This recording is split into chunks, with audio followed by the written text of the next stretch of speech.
लेकिन मुझे आज याद था फॉर्चुनेटली, नहीं तो हम भूल जाते हैं, आधे दिन के बाद याद आता हूँ। चलो कोई बात नहीं। तो हम लोग पढ़ रहे थे, क्या पढ़ रहे थे हम लोग? D and F block element. हो गया बेटा? देखो, तो हम लोग D and F block element में, D and F block, D and F block elements में एक तो हम लोग टॉपिक पढ़ेंगे बेटा K2Cr2O7, K2Cr2O7, एंड आज ही हम लोग अपना और हम लोग विट्रियोल पढ़ेंगे, ठीक है? Green and blue and white vitriol ये सब पढ़ेंगे, ठीक है? विट्रियोल्स कंपाउंड्स होते हैं, ठीक है? K2Cr2O7 और विट्रियोल्स कंप्लीट करेंगे आज हम लोग। अगर अपने पास टाइम बच गया तो एफ ब्लॉक एलिमेंट स्टार्ट हो जाएगा, अदरवाइज हम लोग एफ ब्लॉक जो है अपना फिर नेक्स्ट लेक्चर में करेंगे, ठीक है? नेक्स्ट लेक्चर क्या, कल तो मेरा ही लेक्चर होता है तुम्हारे साथ, है ना? कल ट्यूसडे है ना, ट्यूसडे को तो हमारी क्लास होती है। चलो भाई करें स्टार्ट, करते हैं, ठीक है? तो आप क्या करो, आप हेडिंग डालोगे K2Cr2O7, first heading is K2Cr2O7, आप हेडिंग डालो K2Cr2O7 जल्दी से, ठीक है? और K2Cr2O7 में पहली हेडिंग डालो methods of preparation, methods of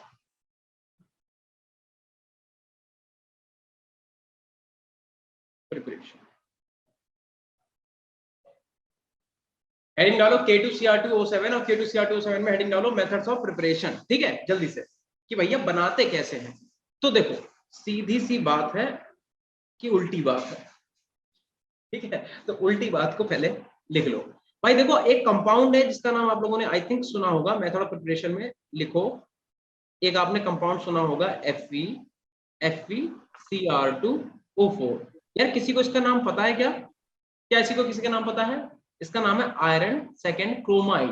इसे क्या बोलते हैं? इसे बोलते हैं आयरन सेकेंड क्रोमाइड, आयरन सेकेंड क्रोमाइड, ठीक है? अगर तुमने आयरन सेकेंड क्रोमाइड को फ्यूज्ड करा दिया, ठीक है? आयरन सेकेंड क्रोमाइड को अगर तुमने फ्यूज्ड करा दिया, फ्यूज्ड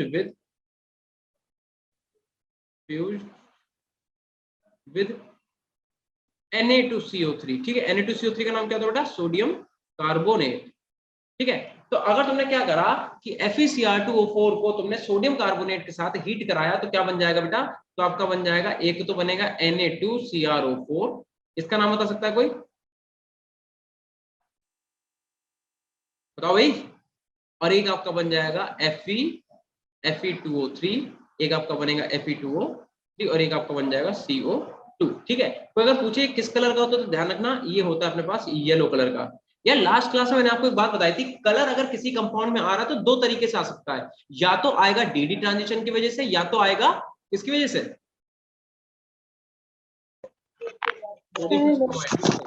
यार या तो कलर आएगा डीडी ट्रांजिशन की वजह से, या तो आएगा किसकी वजह से बताओ? Ligand to metal charge transfer, LMCT, याद है? बोलते नहीं हो भाई, इतने मैसेज करते हो, इसमें टाइम लग सकता है, बोल दो LMCT। हाँ अब आ रहा है सबका आंसर, ठीक है? बोल दिया करो बेटा। तो हम क्या करेंगे, अगर इस वाले कंपाउंड की रिएक्शन कराएंगे H+ से, तो देखो क्या बनेगा। अगर हमने इस वाले कंपाउंड रिएक्शन H+ से करा दी तो क्या बनेगा? तो अपने पास बनेगा Na2Cr2O7। और अगर तुम Na2Cr2O7 की रिएक्शन बेटा क्या कराओ, KCl से करा दो, ठीक है? तो यहाँ पे डिस्प्लेसमेंट रिएक्शन होगी, पोटेशियम क्या करेगा, सोडियम को रिप्लेस करके K2Cr2O7 का फॉर्मेशन कर लेगा, K2Cr2O7 का। अगर आपसे पूछे कोई कि K2Cr2O7 किस कलर का दिखता है तो इट इज अ ऑरेंज, ठीक है? ये ध्यान रखना। तो बेटा अगर तुमसे कोई पूछा जाता है कि K2Cr2O7 को किस तरीके से बनाया जाता है, तो इसका सीधा सीधा रिएक्शन आपके सामने लिख रखी है, आपको ये रिएक्शन याद करनी पड़ेगी कि अगर हम आयरन सेकेंड क्रोमाइड को फ्यूज करा दें विद सोडियम कार्बोनेट तो क्या होगा, Na2CR4 आपको मिल जाएगा, ठीक है? और सोडियम फर्स्ट क्रोमाइड को अगर आप प्रोटेशन इससे मतलब प्रोटॉन देके इसे रिएक्शन कराओगे तो Na2Cr2O7 बन जाएगा। देखो इसका नाम होता है पोटेशियम डाइक्रोमेट। तो ये क्या है, ये क्रोमाइड आयन होता है, ध्यान रखना। CrO4 नेगेटिव क्रोमाइड आयन होता है, और आपके पास Cr2O7 2 नेगेटिव, ये क्रोमेट होता है, ठीक है? तो क्रोमाइड और क्रोमेट में बेटा अपना क्लियर रखना क्या है, ठीक है ऋत्विका? हम बेटा ये कह रहे थे कि सिंपल सी बात है कि आयरन सेकेंड क्रोमाइड को हम फ्यूज्ड करा देंगे with the Na2CO3 that is sodium carbonate. तो होगा क्या कि आपके पास Na2CrO4 क्रोमाइड बन जाएगा, पहले क्रोमाइड बनेगा, क्रोमाइड का प्रोटीनेशन कराओगे तो क्रोमेट बनेगा, यानी कि सोडियम क्रोमाइड देन सोडियम क्रोमेट। और सोडियम क्रोमेट को क्या करेंगे, डिस्प्लेसमेंट रिएक्शन करा देंगे किसके साथ, KCl के साथ तो क्या होगा, K क्या करेगा, सोडियम को डिस्प्लेस करके ऑरेंज कलर का आपको K2Cr2 कंपाउंड दे देगा।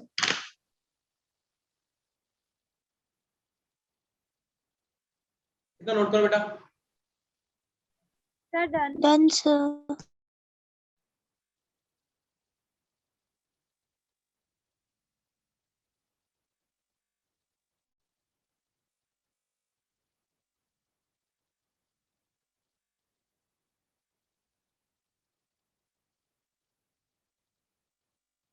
बेटा बस एक सेकंड रुकना, ठीक है।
मैम बंद कर देंगे बेटा, हो गया यहाँ तक।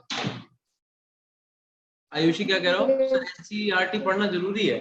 देखो बेटा जरूरी तो वैसे है अगर देखा जाए, और दूसरी बात ये है कि बुक से पढ़ाई करने का एक अलग ही मजा है, ठीक है। बट द पॉइंट इज कि यहाँ पे जैसे हम लोग आपको पढ़ा रहे हैं तो हम लोग क्या करते हैं कि जितनी भी बुक्स, अब देखो हम तुम्हें सही बताएं, अपना बताते हैं, हम फालतू का बकवास नहीं करेंगे। हमें क्या है कि हम अपने, जैसे हम बहुत टाइम से पढ़ा रहे हैं तो मेरे नोट्स अभी कभी भी आप चेक करना, पहली चीज तो तुम्हें देखने को मिलेगी थ्योरी बहुत कम से कम है, इसमें बिल्कुल भी एक्स्ट्रा थ्योरी नहीं है, ठीक है। दूसरी चीज हम क्या करते हैं कि जितनी एनसीईआरटी की चीजें वो तो है, प्लस कुछ कुछ कभी कभी एक्स्ट्रा चीजें तुमसे पूछ दी जाती है, मतलब होती वो एनसीईआरटी बेस्ड दी है बट वो अलग से मेंशन नहीं होती है, तो वो भी हमने इसमें एक एक पॉइंट करा रखा अलग से, ठीक है। तो आपको अगर यहाँ पे टीचर नोट्स दे रहे हैं तो उनपे आपको बिलीव करके, उनपे पूरा बिलीव करके क्या करो, आप उसी को नोट्स को पढ़ो बार बार, ठीक है। तो आपको अलग से जरूरत है नहीं पढ़ने की, ठीक है। बाकी अगर आपके पास टाइम है तो हम आपको कभी मना नहीं करेंगे कि आप बुक पढ़ो ना पढ़ो, ठीक है, बुक आप बिंदास पढ़ो।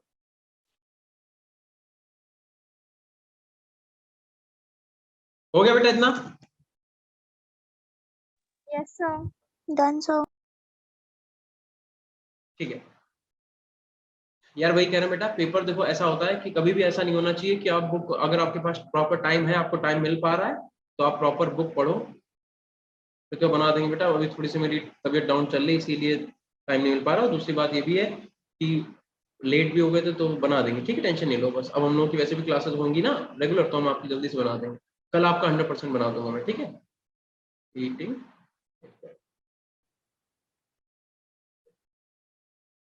नेक्स्ट हेडिंग डालो, हीटिंग इफेक्ट। हीटिंग इफेक्ट क्या है कि अगर आपने बेटा K2Cr2O7 को हीट कर दिया, ठीक है, अगर आपने K2Cr2O7 को हीट करा, जो कि किस कलर का होता है, ऑरेंज कलर का, ये इसके ऊपर कलर लिखा हुआ है, ठीक है। तो आपको क्या मिल जाएगा, क्रोमाइड आयन मिल जाएगा, पता ही है आपको, K2Cr2O4 मिल जाएगा, प्लस आपका Cr2O7 मिल जाएगा, और प्लस आपका O2 भी मिल जाएगा, ठीक है।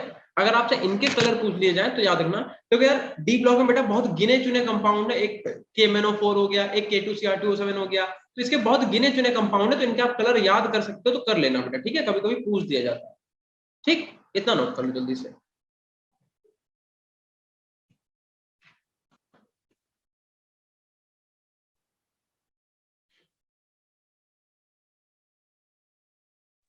Sir done. ठीक है चलो, अब आप क्या करो, हेडिंग डाल दो स्ट्रक्चर, ठीक है।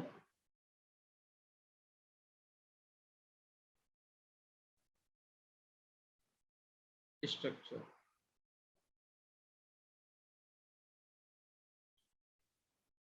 तो स्ट्रक्चर किसकी पढ़ेंगे, एक तो हम लोग K2Cr2O4 की पढ़ेंगे, एक K2Cr2O7 की पढ़ेंगे, ठीक। और दोनों ही स्ट्रक्चर आपसे बेटा बराबर पूछ ही जाएंगे, ध्यान रखना, ठीक है। तो अगर हम K positive O negative C R double bond O double bond O negative K positive. ऐसे ही अगर आपसे पूछ दिया जाए, ओके बेटा, ठीक है, और अगर इसका आपसे पूछ दिया जाए तो K positive O negative C R double bond O, ठीक है, जैसे जैसे H2SO8 की होती है मार्शल एसिड की, बिल्कुल वैसे ही इसकी स्ट्रक्चर, ठीक, नोट कर लो।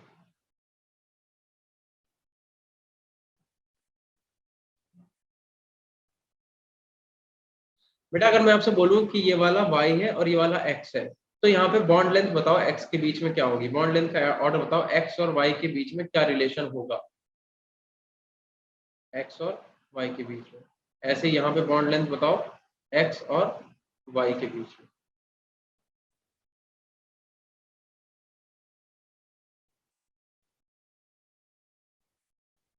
ठीक है, अगर यहाँ पे एक्स वाई मेंशन कर दें तो, ठीक है, मान लो ये x है ये y है, ठीक है, तो आप बताओ x और y के बीच में क्या रिलेशन होगा।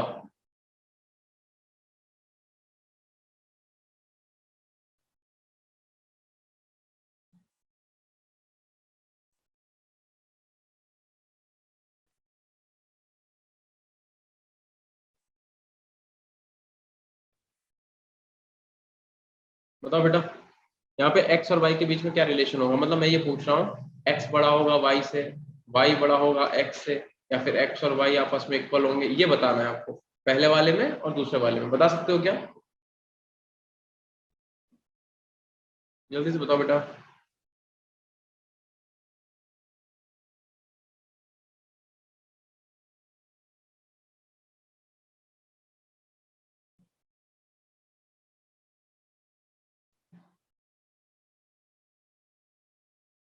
x is greater than y, क्या कह रहे हो बेटा, अरे बेटा मैंने फॉर्मूला गलत लिख दिया, K2CrO4 है ना, क्रोमाइड में Cr2 थोड़े ना होता है, यहाँ पे सिर्फ CrO4 है, स्ट्रक्चर सही है, फॉर्मूला गलत लिखा है, ठीक है, K2CrO4 होता है, K2Cr2 नहीं होता है।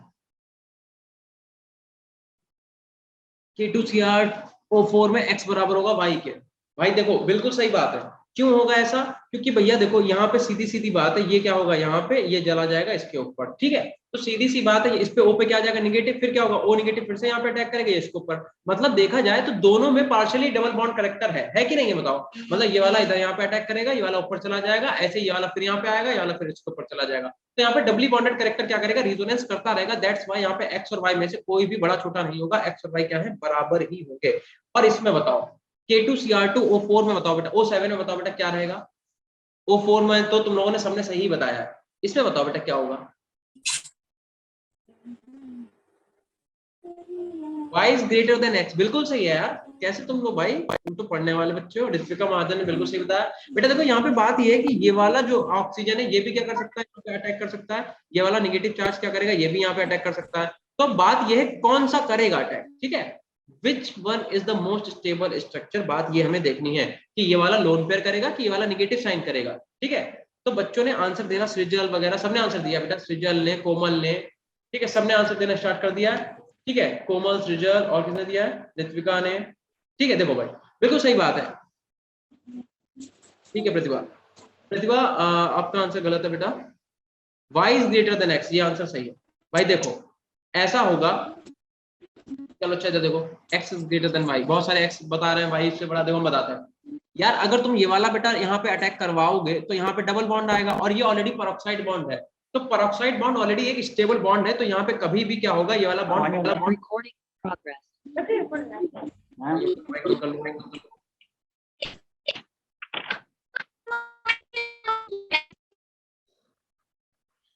हाँ देखो हम क्या कह रहे हैं, मेरी बात सुनो,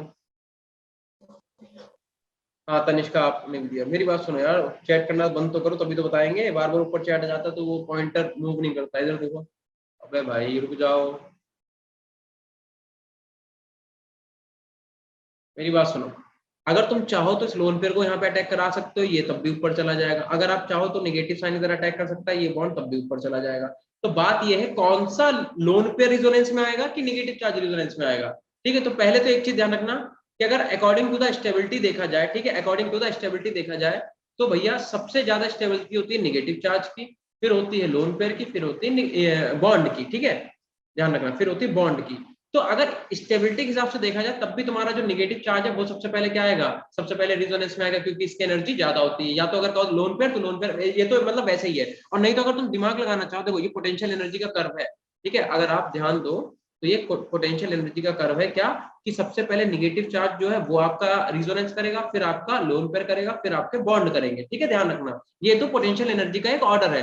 बट अगर इससे हटके भी तुम देखना चाहो तब भी तुम दिमाग लगाओ, अगर ये वाला तुमने इधर यहाँ पे अटैक कराया तो यहाँ पे पेरोक्साइड बॉन्ड ऑलरेडी एक स्टेबल बॉन्ड है, ठीक है, तो अगर तुमने वहां पे कराया तो यहाँ पे ट्रिपली बॉन्ड आ जाएगा, ओ पे पॉजिटिव, तो ये अनस्टेबल मॉलिक्यूल बन जाएगा, ठीक है। इसीलिए क्या होगा कि ये वाला यहाँ पे अटैक करेगा, ये इधर चला जाएगा, तो एक्स पे कैसा आ जाएगा, डबल बॉन्ड। अगर एक्स पे डबल बॉन्ड तो बॉन्ड जितना बॉन्ड ऑर्डर ज्यादा, बॉन्ड लेंथ उतनी ही छोटी, तो इसका मतलब वाई जो है वो बड़ा हो जाएगा एक्स से। शालिनी प्रीवियस स्लाइड देखनी बेटा आपको, ठीक है, कर लो नोट।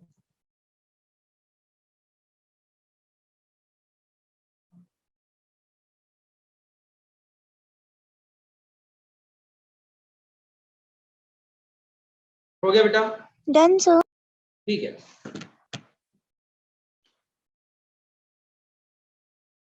ठीक है, अब आप हेडिंग डालो, देखो K2Cr2O7, क्या करो बेटा, हाँ देख लो, थैंक यू सर। देखो K2Cr2O7 act as oxidizing agent, oxidizing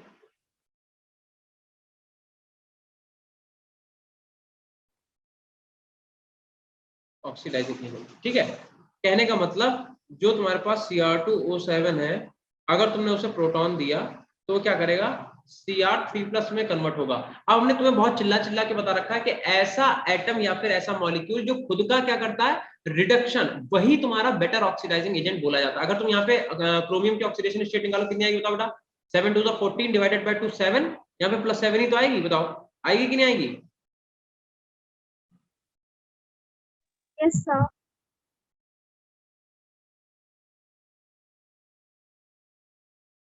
ठीक है ऋतिका। तो यहाँ पे तुम्हारा क्रोमियम +7 से कहां पे जा रहा है बेटा, +3 में जा रहा है। तो अगर +7 से +3 में जा रहा है मतलब क्रोमियम का क्या हो रहा है, रिडक्शन हो रहा है। और जो खुद का रिडक्शन करते हैं वही क्या होते हैं बेटा, आपके गुड ऑक्सीडाइजिंग एजेंट होते हैं, ध्यान रखना। इसका मतलब ये तुम्हारा क्या है, ये तुम्हारा ऑक्सीडाइजिंग एजेंट है, ठीक। चलो, तो इसका मतलब अगर आपने क्या करा तो समझ गए ना कि K2Cr2 ऑक्सीडाइजिंग एजेंट कितना क्यों वर्क करता है, क्योंकि खुद का क्या करता है, रिडक्शन करता है। तो ये क्या करता है बेटा, ये Fe2+ को कन्वर्ट कर देता है किसमें, Fe3+ में। ऑक्सीडाइजिंग एजेंट है तो ऑक्सीडाइज ही करेगा, ठीक है। I नेगेटिव को कन्वर्ट करता है किसमें, I2 में, ठीक है। ऐसे क्या करेगा, H2S को कन्वर्ट करता है किसमें, सल्फर में। और Sn+2 को कन्वर्ट करता है किसमें, Sn4+ में।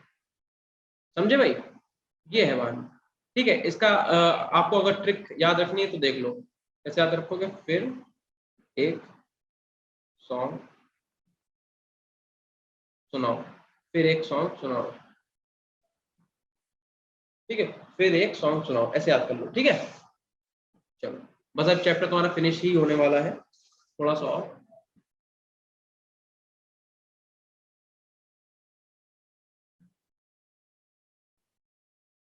Done sir. ठीक है बेटा,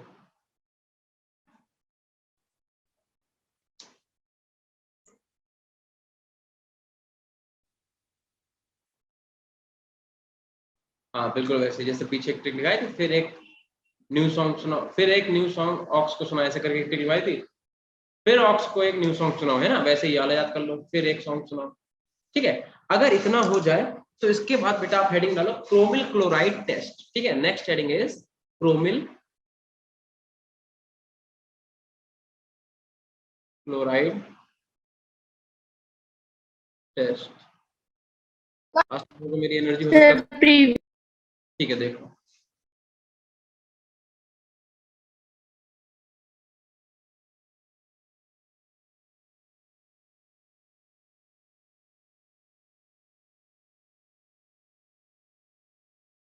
सर डन।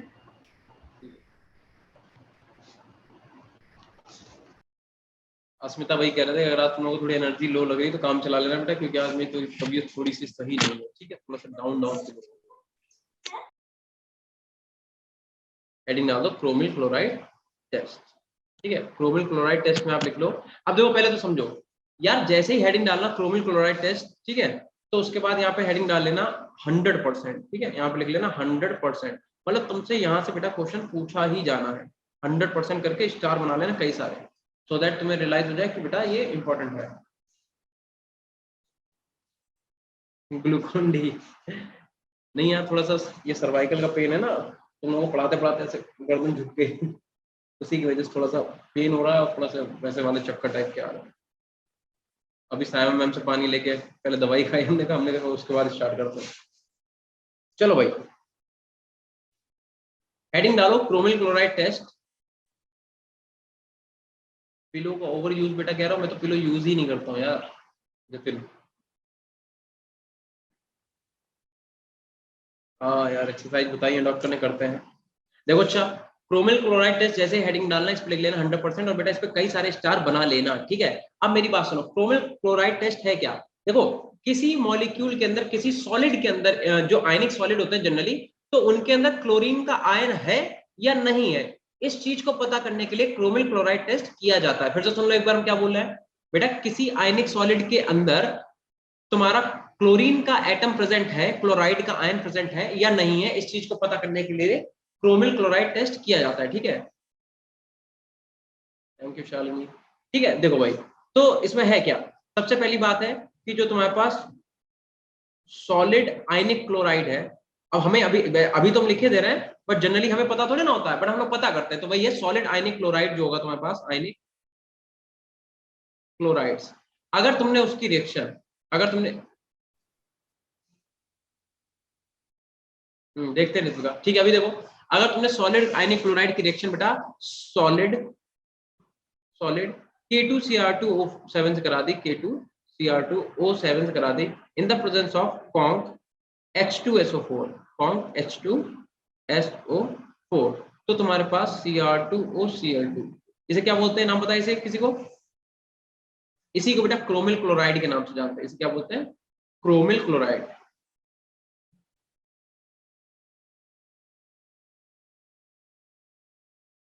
क्रोमिल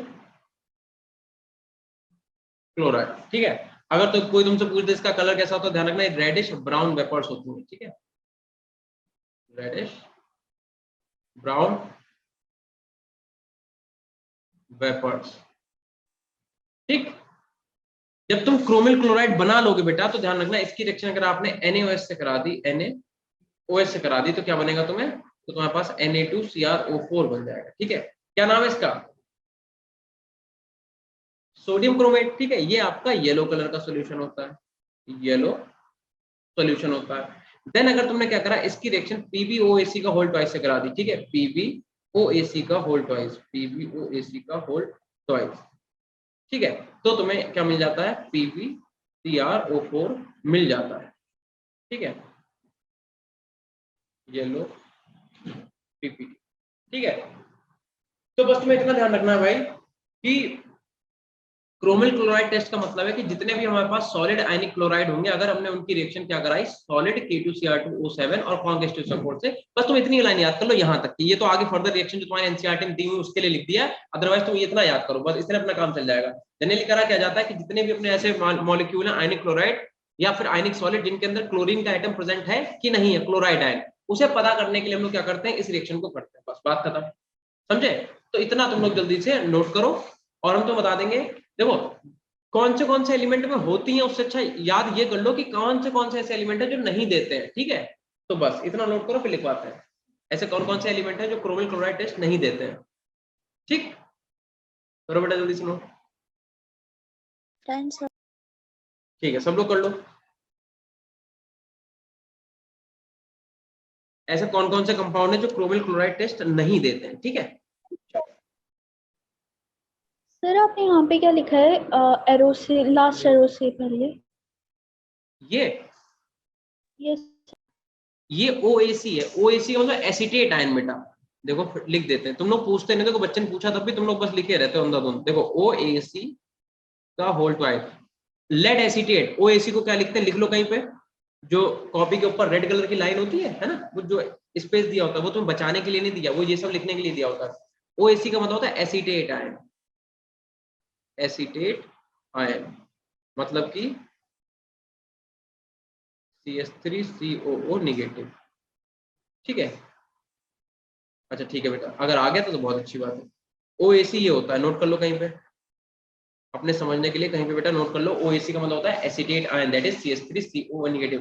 जो तुम्हारा कार्बोक्सिलिक एसिड होता है, एसिडिक एसिड, उससे क्या करो एक H हटा दो तो तुम्हारा एसीटेट आयन बन जाता है, और शॉर्ट फॉर्म में हम लोग OAC लिखते हैं। जैसे अगर तुमने कोऑर्डिनेशन वगैरह पढ़ी होगी तो तुम्हें पता होगा कि एथाइलिन डायमाइन को EN लिखते हैं, ऑक्सिलेटो को OX लिखते हैं, ऐसे ही इसे शॉर्ट फॉर्म में OAC लिखते हैं। ठीक है, नोट कर लिया बेटा? हटा रहे फिर हम इसे, ठीक है, इसे हमने हटा दिया। ठीक है, चलो अब तुम्हें क्या करना है, ऐसे कौन कौन से सॉलिड आयन है, आयनिक सॉलिड है जो तुम्हारा ये टेस्ट नहीं देते, वो नोट कर लो। ठीक है, चलो ओके जब देखो बेटा, नोट करके लिखो यहाँ पे, लिखो, नोट करके एक बार लिखो, देखो फॉलोइंग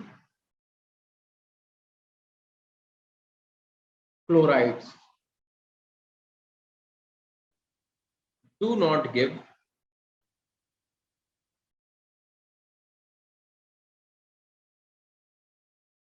क्रोमिल क्लोराइड टेस्ट।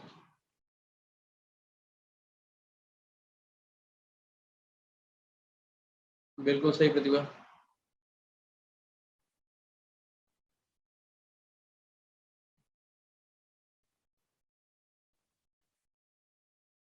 ठीक है।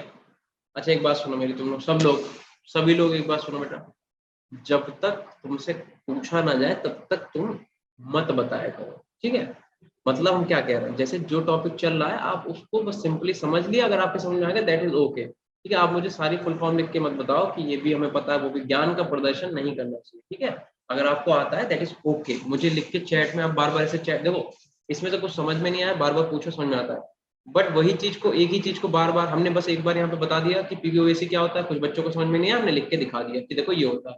ठीक है, अब बहुत सारे ऐसे बच्चे होंगे जिन्हें पता होगा, तो अगर तुम्हें पता भी है तो तुम उसे एक एक को लिख के बेटा नहीं बताओ। ठीक है, हम समझ गए अच्छे से कि तुम्हें आता है। ठीक है, जब जरूरत हो, जब उस चीज को हम आपसे पूछें तब आप बताओ कि DMG क्या होता है या XYZ कुछ भी। ठीक है, और किसी पर्टिकुलर एक बच्चे से नहीं बोलो, सबसे बोलना है यार, इसमें तुम्हारा टाइम भी बर्बाद होगा, है ना।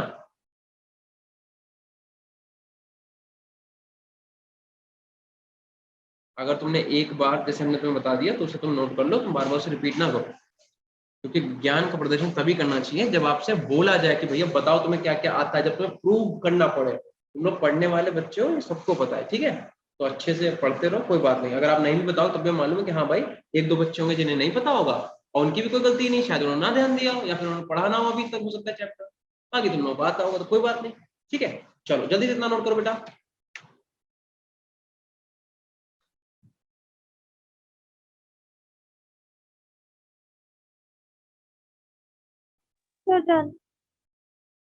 Sir 1 second. कर लो बेटा आराम से, जल्दबाजी में। ठीक है, हाँ तो भाई देखो क्या लिखा है, following chlorides do not give chromyl chloride test, मतलब ये ऐसे तुम्हारे पास क्लोराइड है जो क्रोमिल क्लोराइड टेस्ट नहीं देते हैं। ठीक है, तो ये नहीं देते, इन्हें छोड़ के जितने भी ऐसे मॉलिक्यूल होंगे जिनके अंदर क्लोरीन है वो क्रोमिल क्लोराइड टेस्ट देंगे। इनके अंदर क्लोरीन है उसके बाद भी ये टेस्ट नहीं देते, तो ध्यान रखना। ठीक है, ऑल्दो वैसे तो हम इसका पता लगाने के लिए करते हैं, बट ये वाले टेस्ट ये शो ही नहीं करते, कुछ रहता होगा रीजन कि एटमॉस्फेरिक कंडीशन अच्छी नहीं होंगी, प्रेशर, टेम्परेचर, कंसंट्रेशन, कई सारी चीजें हैं, कई सारे फैक्टर्स हैं, तो उस वजह से ये वाला टेस्ट नहीं दे पाते होंगे, मतलब इस वाले टेस्ट हम नहीं पता कर पाते होंगे कि इनके अंदर क्लोरीन है कि नहीं है, जबकि इनके सबके अंदर क्लोरीन है, बट हम इससे नहीं पता कर पाते होंगे। तो ये ऐसे है कंपाउंड जो नहीं देते। क्वेश्चन भी आपसे यही पूछा जाता है कि कौन सा ऐसे कंपाउंड है विच ऑफ देम जो नहीं देते या फिर जो देते। चार कंपाउंड दिया जाएगा, क्या पता इनमें कौन सा नहीं देते हैं, मुझे बताओ इनमें कौन सा देता है, बस खत्म बात। ठीक है,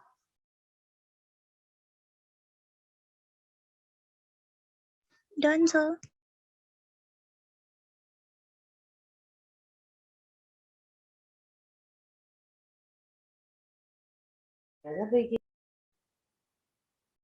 ऋत्विका आप चाहे एक बार पूछो चाहे दो बार पूछो, मुझे उससे प्रॉब्लम नहीं है। ठीक है, हाँ यार आकाश सही कह रहे हो, थोड़ा सा आज वैसा हो रहा है। हम बस ये कह रहे थे कि जैसे कि तुम लोगों को पता है, वो हमें मालूम है, जो चीज हम तुमसे पूछे कि ये वाला आंसर दो, उसका आंसर दिया करो, जो चीज हम पूछ ही नहीं रहे वो मत बताया करो, ठीक है? उसमें टाइम बर्बाद होता है यार, जो भी चल रहा है वहां पे ध्यान दो, ठीक है? अब आप हेडिंग डालो some other compounds of D block. Some other compound of D block, बस इसके बाद तुम्हारा डी ब्लॉक खत्म है। ओके प्रतिभा,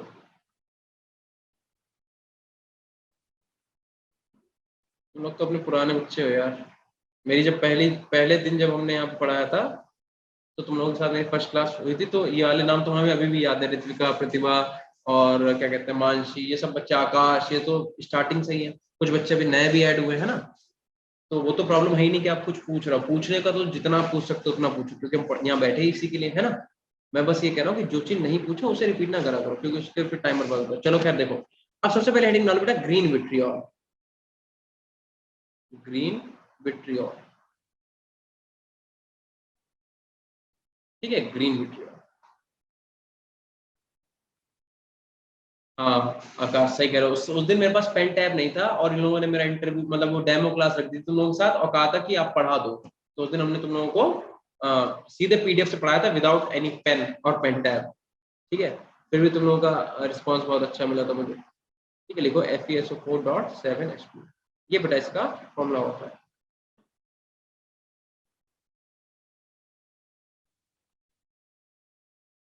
हाँ पी ब्लॉक पढ़ाया था दीक्षा, बिल्कुल सही बात है, पी ब्लॉक पढ़ाया था विदाउट पेन, पीडीएफ से देख देख के मतलब वही पीडीएफ खोल के ओपन करके। हाँ सही कह रहा हूँ, ठीक है, क्योंकि मेरे पास पेन टैब नहीं था।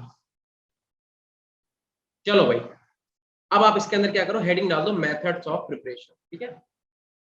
मेथड ऑफ प्रिपरेशन,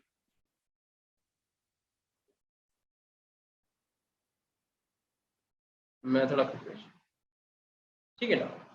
तो बहुत सिंपल सी मेथड ऑफ प्रिपरेशन है। अगर आपने क्या करा, Fe की रिएक्शन बेटा H2SO4 से करा दी, H2SO4 से न्यूट्रल मीडियम में, ठीक है, या फिर एल्कलाइन मीडियम में, तो आपका क्या बन जाएगा, आपका FeSO4.7H2O का फॉर्मेशन हो जाएगा। इसकी ये वाली रिएक्शन इंपॉर्टेंट नहीं है, इसकी रिएक्शन इंपॉर्टेंट है हीट वाली, जो हीटिंग इफेक्ट है वो बहुत इंपॉर्टेंट है, ठीक है?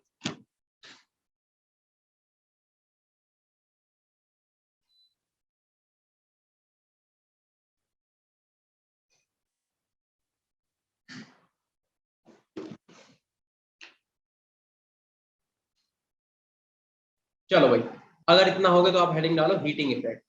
इसके बाद अगली हेडिंग क्या पड़ जाएगी, हीटिंग इफेक्ट, ठीक है, हीटिंग इफेक्ट,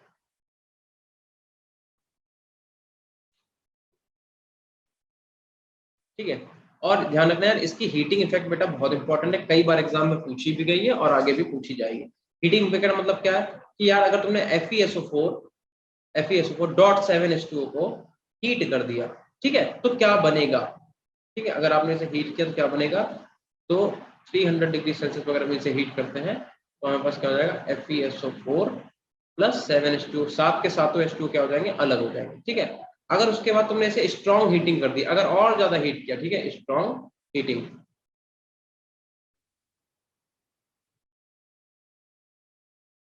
स्ट्रॉन्ग हीटिंग, तो क्या हो जाएगा, तो अपने पास Fe2O3 बन जाएगा, और आपका जो SO4 है वो भी क्या हो जाएगा, Fe2O3 लिखना बेटा, ठीक है? Fe2O3 बन जाएगा, प्लस आपका SO2 बन जाएगा, प्लस SO3 बन जाएगा, मतलब जो तुम्हारे पास SO4 आयन है, SO4 नेगेटिव, वो भी क्या हो जाएगा, ब्रेक डाउन हो जाएगा, ठीक है? चलो इतना नोट कर लो, ये इंपॉर्टेंट रिएक्शन है बहुत ज्यादा। इसका बाद निकाला व्हाइट विट्रियोल,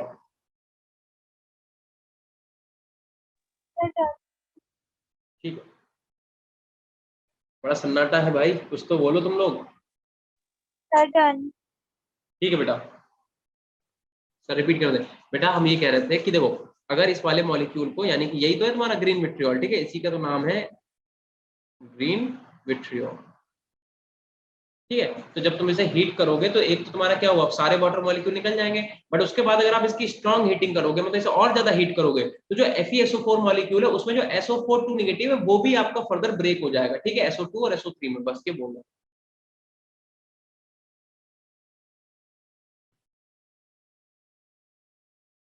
हाँ यार ऋतविका, ये बात तुमने सही बताई, यही मुझसे डॉक्टर ने कहा था कि आइस बैग जो होता है उसका यूज करो आप, ठीक है। तो बाद में दीक्षा दवाई लो, ठीक हो जाओ बेटा।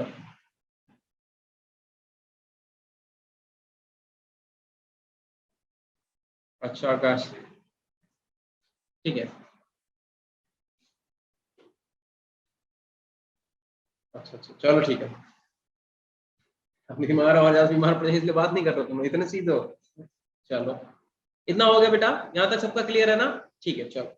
अब आप हेडिंग डालो सेकंड नंबर की, वाइट विट्रियोल, ठीक है। सेकंड हेडिंग क्या पड़ेगी? वाइट विट्रियोल, ठीक है। इसका फॉर्मूला होता है ZnSO4.7H2, ठीक है। यार बस इनकी हीटिंग इफेक्ट जो है वो ज्यादा इंपॉर्टेंट है, मेथड ऑफ प्रिपरेशन तो आप ऐसे ही लिख सकते हो, है ना, अगर हम आपको ना भी बताएं तब भी।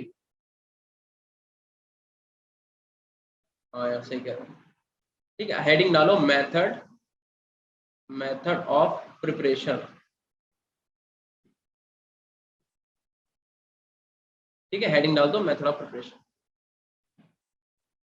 मेथड ऑफ प्रिपरेशन में भी भाई अगर हमने क्या करा, Zn को क्या करा, H2SO4, बिल्कुल सेम वही रिएक्शन है, ठीक है। H2SO4 और वाटर के साथ बेटा क्या कराया, ट्रीट कराया, तो हमारे पास ZnSO4.7H2O बन जाएगा, बिल्कुल सेम वही रिएक्शन, ठीक है। या फिर एक दूसरा रिएक्शन भी है कि अगर आप क्या करो कि अगर आपने जिंक का जो ऑक्साइड है, अगर आप उसकी सेम कंडीशन में रिएक्शन करा दो तब भी आपका क्या हो जाएगा, ZnSO4.7H2O बन जाएगा। इन दोनों में से जो याद हो जाए याद कर लेना, ठीक है।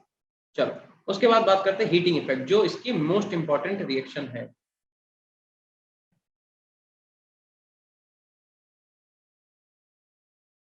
हीटिंग इफेक्ट, ठीक है। बहुत गंदा लिख दिया ना हमने। चलो,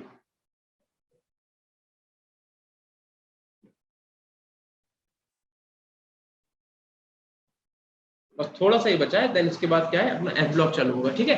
और एफ ब्लॉक बहुत मजा आएगा पढ़ने में, लेकिन हम चाह रहे हैं आज मत स्टार्ट हो एफ ब्लॉक, क्योंकि मेरे अंदर एनर्जी नहीं है कि हम तुम्हें एफ ब्लॉक उस तरीके से पढ़ाएं जिस तरीके से हम पढ़ाना चाहते हैं, ठीक है।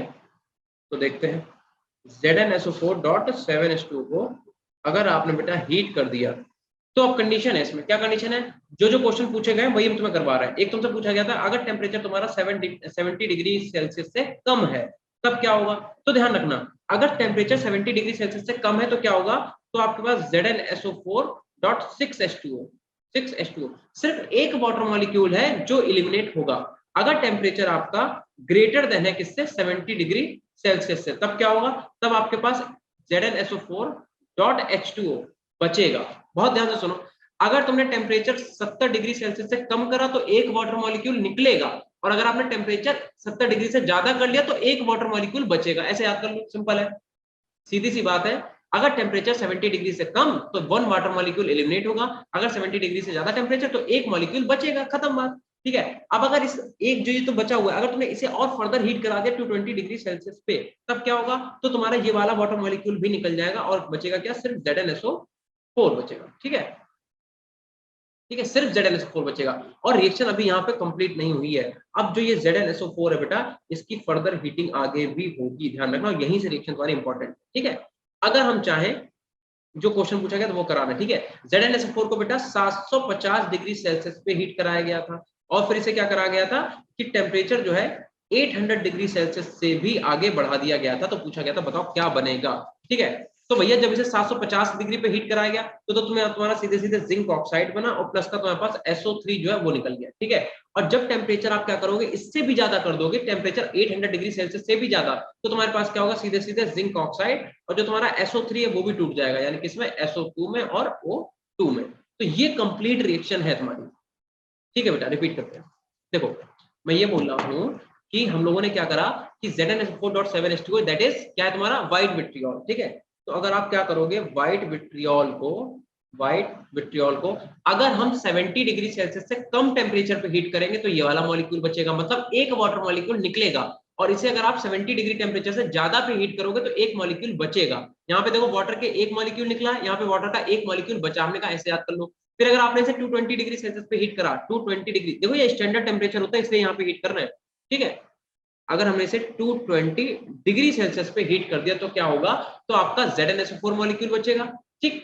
ZnSO4 मॉलिक्यूल को अगर हम 750 डिग्री पे हीट करेंगे तो क्या हो जाएगा, ZnO प्लस SO3, ये वाला मॉलिक्यूल भी ब्रेक हो जाएगा ऐसे करके, ठीक है, जिंक ऑक्साइड में और SO3 में। और अगर टेम्परेचर हमने 800 डिग्री सेल्सियस से भी ज्यादा कर दिया तो आपका SO3 जो है वो भी ब्रेक हो जाएगा, किसमें, SO2 में और SO2 में, ठीक है। ये ध्यान रख लो, बस इस रिएक्शन को लिख लो और बेटा इसके हीटिंग इफेक्ट पे लिख लेना, इंपॉर्टेंट, बहुत इंपॉर्टेंट है ये, इसमें सिर्फ हीटिंग इफेक्ट ही पूछा जाता है, ध्यान रखना, ठीक है।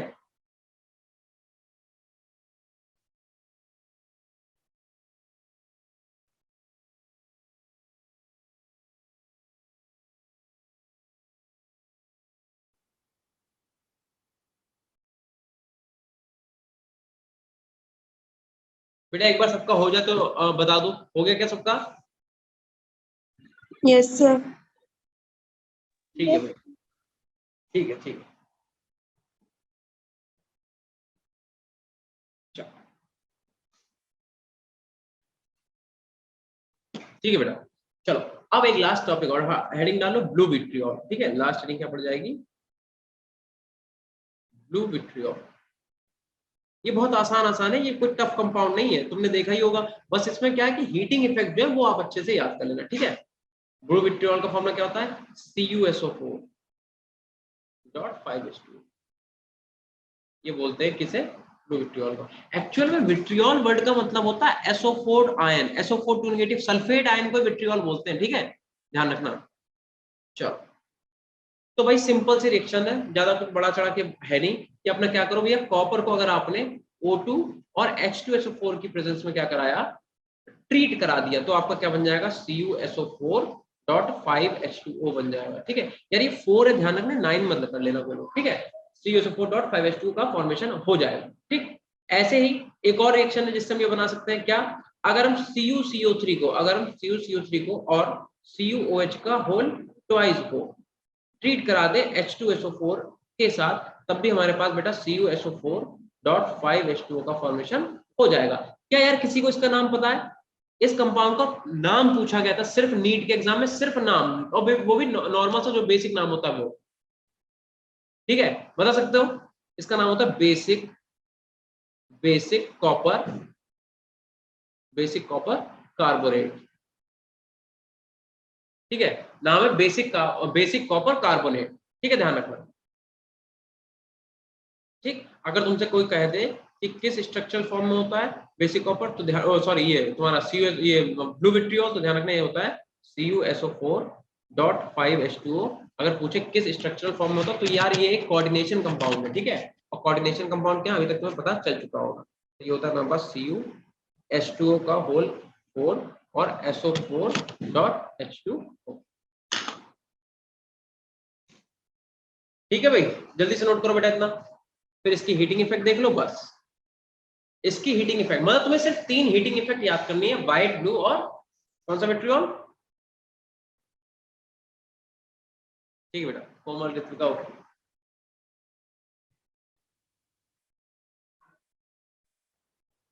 डन साहब। ठीक है। ग्रीन विट्रियोल, बिल्कुल सही, ग्रीन, व्हाइट, ब्लू, इनकी तुम्हें क्या करना है, हीटिंग इफेक्ट याद करनी है। अब आप हेडिंग डाल दो हीटिंग इफेक्ट,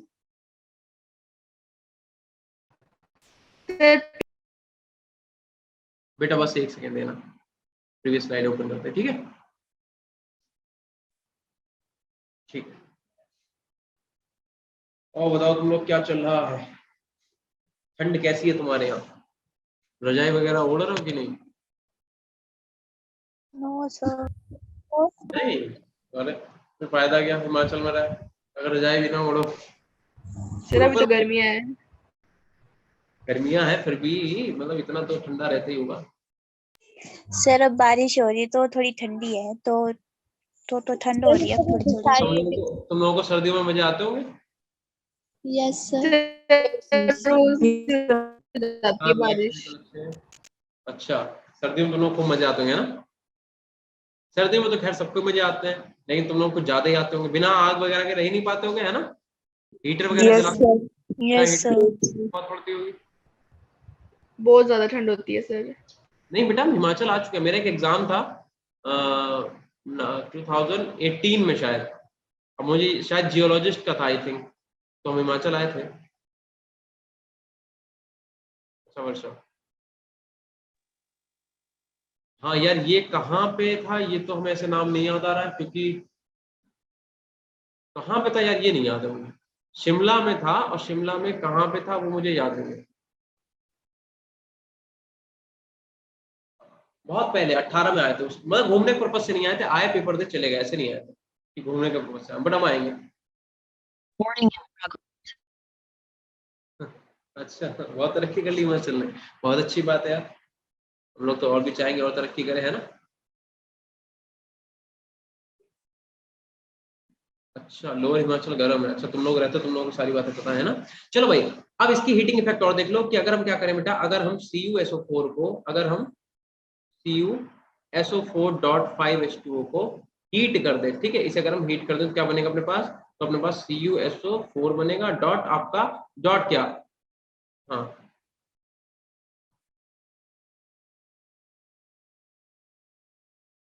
चलो बिल्कुल यार, तुम लोगों से मिलने जरूर आएंगे, ठीक है। बस थोड़ा सा मामला सेट हो जाए, थोड़ी छुट्टियां उट्टियां मिले, अभी तो छुट्टियां नहीं मिल रही बिल्कुल, अभी तो हम अपने घर नहीं गए 2 महीने से, ठीक है। CuSO4 डॉट डॉट लिखो 3H2O, देन उसके बाद क्या करेंगे,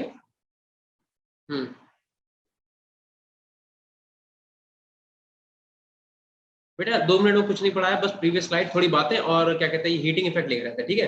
अगर तो कोई तुमसे पूछ ले इसका कलर क्या, तो इसका colour pale blue, pale blue colour का होता है बेटा, ठीक है। और इसे अगर आपने क्या करा, 100 डिग्री सेल्सियस पे हीट कराया, तो तुम्हारे पास क्या होगा, 2 वाटर मॉलिक्यूल निकल जाएंगे, ठीक है। क्या बचेगा, सिर्फ CuSO4.H2O बचेगा, ठीक है। और अगर तुमने क्या करा, इसे 220 डिग्री सेल्सियस पे हीट करा दिया, 220 डिग्री सेल्सियस पे, तो बचेगा सिर्फ और सिर्फ CuSO4। अब फिर वही 2 कंडीशन, तुम खुद ही बता देना इसका आंसर क्या होगा। एक बार हम क्या कर रहे हैं, टेम्परेचर बेटा 750 डिग्री सेल्सियस कर रहे हैं, और एक बार टेम्परेचर हम क्या कर रहे हैं, 800 डिग्री से ज्यादा कर रहे हैं। बताओ क्या क्या प्रोडक्ट बनेगा, जल्दी से बना के लिखो बेटा। नहीं दीक्षा, कैसी बातें कर रहा हूँ, अभी तो छोटे से बच्चे हैं, अभी कहाँ मैरिज हो जाएगी यार, अभी तो मेरे भैया की नहीं हुई। भैया तुम ही लोगों की तरह तो हैं पढ़ने लिखने वाले बच्चे, अभी कैसे कर लेंगे शादी? बेटा अभी रिजल्ट नहीं आया, उन्नत नीट का जो भी एग्जाम हुआ उसका भी रिजल्ट नहीं आया। हाँ भाई, क्या प्रोडक्ट बनेगा? CuO plus SO3। बिल्कुल सही। जब तुम यहाँ पे बनाओगे तो सीधे सीधे क्या बन जाएगा आपका, कॉपर का ऑक्साइड और प्लस आपका SO3 बन जाएगा। लेकिन अगर आपने क्या करा, टेम्परेचर को ग्रेटर देन 800 कर दिया, तो क्या होगा, SO3 जो है वो भी ब्रेक हो जाएगा, यानी कि क्या बन जाएगा, यहाँ पे CuO बन जाएगा, प्लस SO2 बन जाएगा, प्लस O2 बन जाएगा, जैसा कि लास्ट रिएक्शन में हम लोगों ने करा था, ठीक है। अब अगर तुमसे कोई पूछे बेटा कि इस CuO का कलर कैसा होगा, तो बताओ कैसा कलर होगा, दिमाग का यूज करो, बताओ कैसा कलर होगा।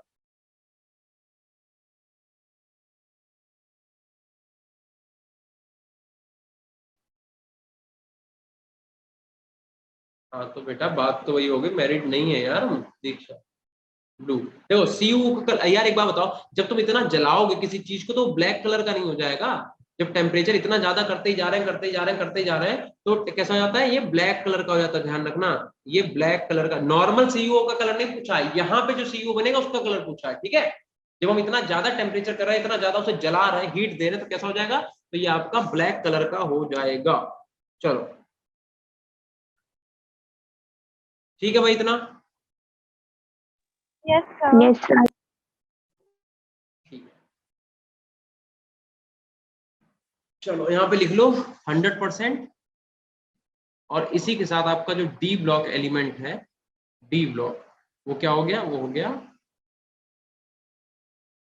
समाप्त, ठीक है। डी ब्लॉक एलिमेंट बेटा हम लोगों ने कंप्लीट कर लिया। तो अगर डी ब्लॉक एलिमेंट कंप्लीट कर लिया तो नेक्स्ट हेडिंग कौन सी पड़ेगी बताओ? तुम लोग तो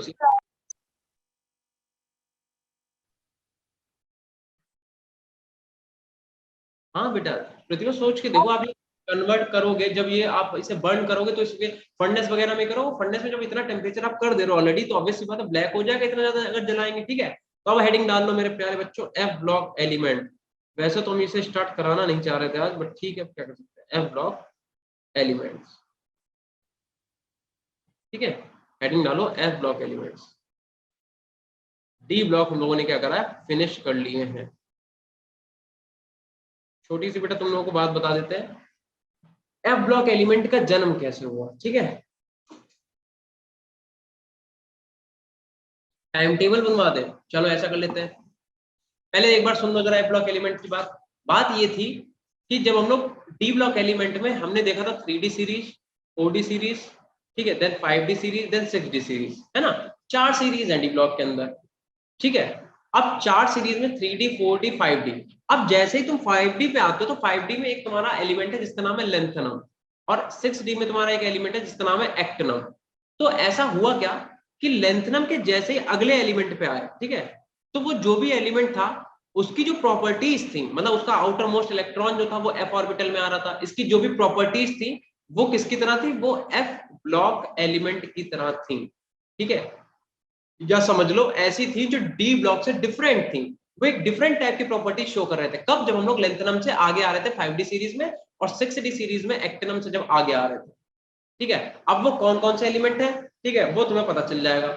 लेंथनम के आगे जो आ रहा था वो आ रहा था सीरियम, ठीक है, और एक्टिनम के बाद आ रहा था थोरियम। ठीक है, तो सीरियम और थोरियम, तो ये जो एलिमेंट थे इनकी प्रॉपर्टी किसकी तरह थी, एफ ब्लॉक की तरह, क्योंकि उनका आउटर मोस्ट इलेक्ट्रॉन किस में जा रहा था, एफ सब शेल में जा रहा था। तो इसलिए करा क्या गया, यहां से ऐसे 14 एलिमेंट में देखा गया, ऐसे इसके बाद के 14 एलिमेंट में ये चीज देखी गई। तो 14 एलिमेंट और 14 एलिमेंट, ठीक है, 28 एलिमेंट का एक नया ब्लॉक बना दिया गया जिसे एफ ब्लॉक एलिमेंट बोला गया। यानी कि एफ ब्लॉक एलिमेंट में 2 ब्लॉक है, एक तो तुम्हारा कौन सा, लेंथेनॉइड सीरीज, और एक तुम्हारी एक्टिनॉइड सीरीज। बात समझ में आई बेटा हम क्या कह रहे हैं। ठीक है, उन्हीं लेंथेनॉइड सीरीज और एक्टिनॉइड सीरीज को हम लोग को डिटेल से पढ़ना है। बट ठीक है, अब टाइम 10 ही मिनट बचे, तो 10 मिनट में तुम लोग टाइम टेबल देख लो। बच्चे बोल भी रहे हम टाइम टेबल देखो, टाइम टेबल तो बेटा तुम्हें खुद से ही बनाना पड़ेगा, हम जस्ट तुम्हें एक टाइम का मैनेजमेंट बता सकते हैं बस। ठीक है, टाइम टेबल तो आप खुद से ही बनाओगे। चलो, इसे हम लोग अपना कल स्टार्ट करेंगे ब्लॉक एलिमेंट को, कल इसके फिर क्वेश्चन लगाएंगे और कल ये चैप्टर आपका फिनिश हो जाएगा। टाइम टेबल का मतलब ये था, हम तुमसे ये कह रहे थे कि पोमोडोमो टेक्निक का यूज करके पढ़ाई करो। ठीक है, इसका मतलब क्या होता है, इसका मतलब बेटा ये होता है एक बॉक्स लो, उसमें 4 कॉलम बनाओ। ठीक है, अब इसमें क्या करो, जैसे तुम PCB वाले हो, मान लो P है, C है और B है, तो ऐसा हमने ऑब्जर्व किया है कि तुम लोगों को बायो बहुत तगड़े तरीके से आती है, बायो तुम्हारी कमांड है, ऐसा मुझे लगता है। हो सकता है कुछ बच्चों को केमिस्ट्री बहुत अच्छे से आती है, कुछ को सकता है फिजिक्स बहुत अच्छा आता है, बट मेरा ऐसा मानना है कि तुम लोगों की बायो बहुत अच्छी है। या फिर एग्जांपल के तौर पर अभी के लिए सुनते रहो बस, कुछ चैट मत करना। ठीक है, मान लो तुम्हारी बायो बहुत स्ट्रांग है, तो तुम अपने क्या करो, वीक डेज जो तुम्हारे वीक है, मतलब जैसे Monday, then Tuesday, then Wednesday, Thursday, Friday, Saturday, then Sunday, तो तुम्हें करना क्या है, तुम्हें जो इनमें से सबसे ज्यादा टफ लगे, जैसे मान लो किसी बच्चे को लग रहा है कि यार फिजिक्स और केमिस्ट्री क्या है ज्यादा टफ, ठीक है, या फिर लग रहा है कि यार केमिस्ट्री तो तब भी ठीक है, फिजिक्स ज्यादा टफ है, तो वो क्या करेगा, मंडे में और ट्यूसडे में मान लो अगर कोई एक बच्चा जो है पूरे दिन में, मान लो सेल्फ स्टडी, अगर एक बच्चा पूरे दिन में 4 घंटे की कर रहा है, ठीक है, अगर एक बच्चा सेल्फ स्टडी 4 घंटे की कर रहा है एक दिन में, ठीक है, तो वो करेगा क्या कि मंडे और ट्यूसडे को फिजिक्स को कितनी देर पढ़ेगा, 2 घंटे। जब सेल्फ स्टडी करेगा तब, जब कोचिंग पढ़ो तब की बात नहीं कर रहा है, हम तुम्हें क्या पढ़ा रहे हैं उससे मतलब नहीं, जब तुम खुद की कॉपी लेके बैठोगे सब कुछ एक किनारे हटा के, तब की बात हो रही है, जो 4 घंटे सेल्फ स्टडी के होंगे, तुम क्या करोगे, 2 घंटे पढ़ोगे फिजिक्स, 1 घंटा क्या पढ़ोगे, केमिस्ट्री, 1 घंटा पढ़ोगे बायो। ठीक है, पहले 2 दिन। अब वेडनेसडे और ट्यूसडे आ गया, अब तुमने देखा कि फिजिक्स हमने 2 दिन पढ़ी है, मतलब दोनों दिन, मतलब मंडे को भी 2 घंटे फिजिक्स और ट्यूसडे को भी 2 घंटे फिजिक्स, 1 घंटे केमिस्ट्री, 1 घंटे बायो। इससे क्या हुआ, तीनों चीजें पढ़ी, और ज्यादा अमाउंट में क्या पढ़ा, फिजिक्स पढ़ा, क्योंकि फिजिक्स हमें टफ लग रहा था। फिर हमने क्या करा कि चलो फिजिक्स पढ़ ली, अब आते केमिस्ट्री पे। अब इसके बाद सेकंड मोस्ट टफ तुम्हें मान लो केमिस्ट्री लगा, तुमने क्या करा कि वेडनेसडे को 2 घंटे तुमने किसे दे दिए, केमिस्ट्री को दे दिए, 1 घंटा किसे दिया, फिजिक्स को, 1 घंटा किसे दिया, बायो को। फिर तुमने क्या करा, फ्राइडे सैटरडे को तुमने क्या करा, बायो पे आ गए। अब तुमने क्या करा, 2 घंटे टोटल तुम्हारा पढ़ाई का जो टाइम है सेल्फ स्टडी को 4 घंटे, तुमने क्या करा, 2 घंटे दिए किसे, बायो को, 1 घंटा दिया केमिस्ट्री को, 1 घंटा दिया फिजिक्स को। इससे हुआ क्या, इससे ये हुआ कि जिन चैप्टर्स का या फिर जिन सब्जेक्ट का हमारे दिमाग में एक हुआ बना हुआ था, डर बना हुआ था कि यार ये थोड़ा टफ है, थोड़ा टफ है, उसे हमने क्या करा, ज्यादा टाइम दिया, उसे प्रायोरिटी हमने ज्यादा दी, क्योंकि जो डिफिकल्ट चीज है उसे पहले फेस करो, है ना। डिफिकल्ट चीज को बाद में फेस करने का क्या मतलब है, बाद में आसान वाली तो हम कर ही लेंगे फिर, है ना। तो जो चीज डिफिकल्ट है उसे पहले फेस करो, तो हमने क्या करा, उसे पहले मुझसे लड़ लिए। हमने 2 घंटे पढ़ा, फिर 2 घंटे पढ़ा, फिर हमने क्या करा, उसका सेकंड मोड टफ पे 2 घंटे ऐसे पढ़ के जो है हमने अपना काम निकाला। तो कहने का मतलब समझ रहे हो, तुमने करा क्या, पूरे हफ्ते में तुमने एक भी ऐसा सब्जेक्ट नहीं जिसे ना पढ़ा हो। ऐसा नहीं है कि तुमने केमिस्ट्री पढ़ी ही नहीं है, ऐसा नहीं कि तुमने बायो पढ़ी ही नहीं, पढ़ा तुमने सब कुछ है, बट तुमने क्या किया, प्रायोरिटी पे रख रख के चीजें पढ़ी हैं। फिर बचेगा तुम्हारे पास संडे। अब संडे को तुम्हारे पास दो ऑप्शन है, या तो तुम देर तक सो सकते हो, 10 बजे 11 बजे तक आराम से सो के उठे, बिस्तर पे चाय, आराम से नाश्ता, एक तो ये तरीका है। दूसरा तरीका ये कि तुम संडे का बढ़िया तरीके से यूज करो, संडे को तुम थोड़ा जल्दी उठ जाओ, संडे को 6 बजे से तुम पढ़ने बैठ जाओ। अगर जल्दी उठ जाते हो इससे भी तो और अच्छी बात है, बट मान के चलो कि 6 बजे पढ़ने बैठे, दिन में भले 2 घंटे सो जाओ, 6 बजे पढ़ने बैठे, करा क्या कि मान लो पूरे वीक में, इस पूरे वीक में जो तुमने पढ़ाई का अपना घंटा दिया है, टाइम दिया है, मान लो इसमें तुमने क्या करा, एक फिजिक्स का चैप्टर पढ़ लिया, इतने पूरे में एक केमिस्ट्री का कर लिया, मान लो बायो के तुमने 2 चैप्टर पढ़ लिया। सुनते रहना बेटा बहुत ध्यान से।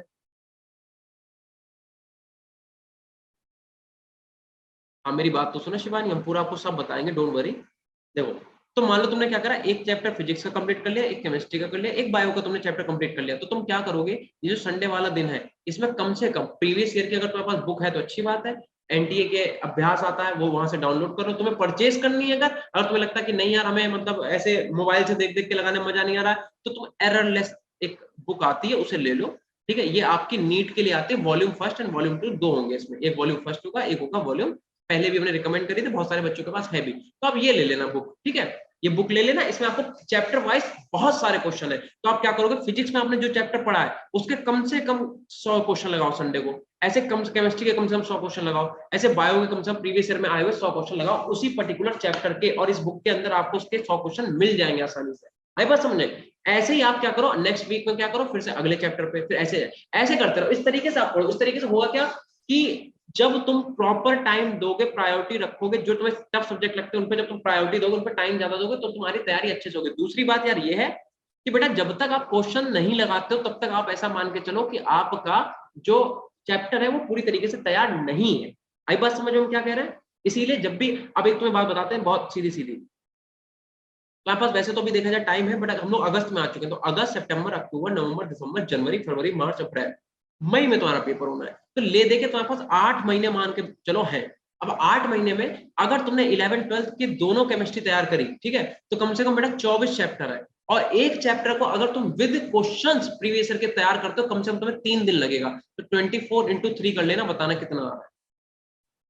ऐसे ही अगर तो फिजिक्स को पढ़ोगे तब भी बेटा अप्रोक्सीमेटली इतने चैप्टर होंगे, और बायो में तो थोड़े ज्यादा ही चैप्टर होंगे, ठीक है, तब भी हम कह रहे इतने ही मान लो। तो इन सबको बेटा अगर तुमने पढ़ा तो 24 into 3 ही कर लेना, 24 into 3, ठीक है, 72, ठीक है, बिल्कुल सही। तो यहाँ पे 24 into 3 करोगे, तो बेटा कहने का मतलब ये, अगर 3 दिन में तुम प्रॉपर तरीके से एक चैप्टर तैयार करोगे, कैसे जैसे एल्डिहाइड कीटोन वाला लेके बैठे, तो प्रॉपर चैप्टर मतलब पूरा पहले चैप्टर याद कर लिया, सारे रिएक्शन याद कर लिए, सारे नेम रिएक्शन याद कर लिए, उसके बाद सारे क्वेश्चन लगा लिए उस चैप्टर के, तब मानना कि वो चैप्टर तैयार है तुम्हारा। तो अगर 72 दिन इसमें लगना है, 72 दिन इसमें लगना है, 72 दिन इसमें लगना है, तो बेटा इन तीनों को जरा ऐड करके बताना कितने दिन हुए, बताओ भाई, इन्हें आपस में ऐड करके बताओ कितने हुए। 216 days. 216 डेज। और इसका मतलब बेटा ये कितने मंथ हो गए जरा बताना, इसे डिवाइड करो तो 30 से, मतलब ये 7.2, यानी कि ये तुम्हारे अप्रोक्सीमेटली बिल्कुल सटीक टाइम है, ये तुम्हारा वही टाइम है, मतलब 7.5 महीने हो रहा है, यानी कि अगर तुम आज से भी पढ़ने बैठ जाओ जो हमने तरीका बताया उस तरीके से, तब बेटा तुम 7.5 महीने के अंदर जाके अपना सिलेबस कंप्लीट कर पाओगे, सिलेबस इन द सेंस ऐसा कर पाओगे कि तो पक्का पक्का आता है, समझे, तब जाके। और तुम्हारे पास टोटल टाइम है कितना, 8 महीने का, और तुम्हें टाइम चाहिए कितना, 7.5 महीने का। और एक बात बताओ, क्या केमिस्ट्री फिजिक्स और बायो ही है, अभी तुम्हारे बीच में बोर्ड एग्जाम भी तो होंगे, उनके लिए भी तुम्हें पढ़ना पड़ेगा, समझ रहे हो, स्कूल में भी तुम्हारा टाइम जाएगा। अब स्कूल में पूरे घंटे तो पढ़ाई होती नहीं है, एक दो टाइम फ्री पीरियड एक दो मिलते हैं, उसमें अपनी पढ़ाई करो, अपनी बुक वगैरह कॉपी नोट्स लेके जाओ, वहां बैठ के पढ़ो, उसका टाइम यूटिलाइज करो, ठीक है। तो ये चीज है, क्योंकि तुम्हारे पास अभी बोर्ड एग्जाम भी, वहां भी टाइम तुम्हारा जाएगा, तो इसलिए समझ लो बेटा तुम्हारे पास टाइम कितना है, 8 महीने, और अगर तुम आज से भी इसी टेक्निक पे पढ़ने बैठ गए ना, तब भी तुम्हें 7.5 महीने लग जाएंगे। अब तुम्हें सोचना है कि तुम्हें किस स्पीड से पढ़ाई करनी है, सो दैट आप कम से कम कुछ नहीं तो 5.5 या 6 महीने में अपना सिलेबस खत्म कर दो, सो दैट 2 महीने में आप क्या करो, सिर्फ एफएसटी दो और प्रीवियस ईयर क्वेश्चन की प्रैक्टिस करो, क्योंकि तुम्हारे उस टाइम पे बोर्ड भी होंगे। तो मेरा बस टाइम टेबल बताने का ये तरीका था कि तुम इस तरीके से पढ़ो, बाकी तुम्हें अपना टाइम मालूम है कि कितने टाइम तुम उठते हो, कितने टाइम तुम्हारा स्कूल है, कितने टाइम की कोचिंग, ये सब तुम्हें मालूम है, तो वो तुम्हें बताने की जरूरत है नहीं, ठीक है, वो तुम अपने आप ही बनाओ। चलो भाई,